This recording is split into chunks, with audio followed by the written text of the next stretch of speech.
Okay, this is my podcast for my evaluation. For my question, what have you learnt from your audience feedback? Um, well, the first audience feedback that we actually got was during the editing process. We asked some people to watch it. One criticism that we received is that we only used one song for the entire documentary. So we re-evaluated and decided to bring in another completely different song. We then edited the first song so that halfway through the music would change to the other song that we chose. Then at the end we reintroduced the first song because the fast beat of the song were fitted well with fast-paced editing at the end. And speaking at the editing, a lot of people commented on the editing at the end of the process when we showed them it. They felt that the short clips with the increasing speed built up tension effectively. This is one of the reasons we actually used fast-paced editing, so we were quite happy with that, because if that came across with the tension, that was quite good. And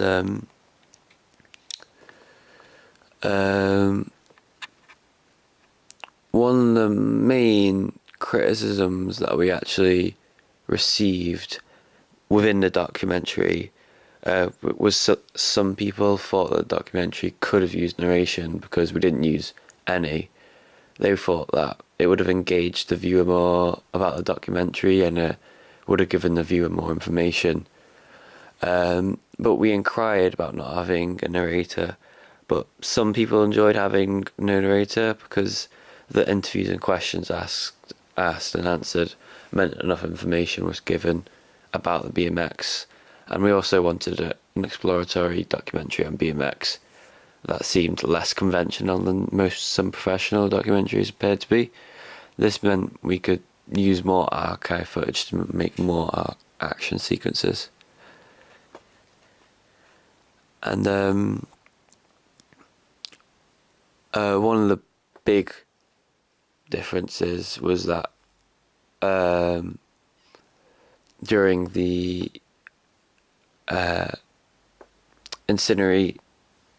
with our incineratex, is that one thing we learned is that the poster at the end, we did it in a different way, because most documentaries are put on Channel 4, or most documentaries that we produce in our class. We decided it from the very beginning that ours would be better suited to the Extreme Sports channel. It was more suited for the Extreme Sports because that was where our target audience mainly lied. And one of the final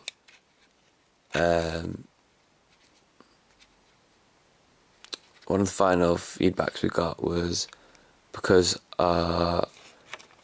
we did our poster with just a simple image. Most people do a simple image over a white background.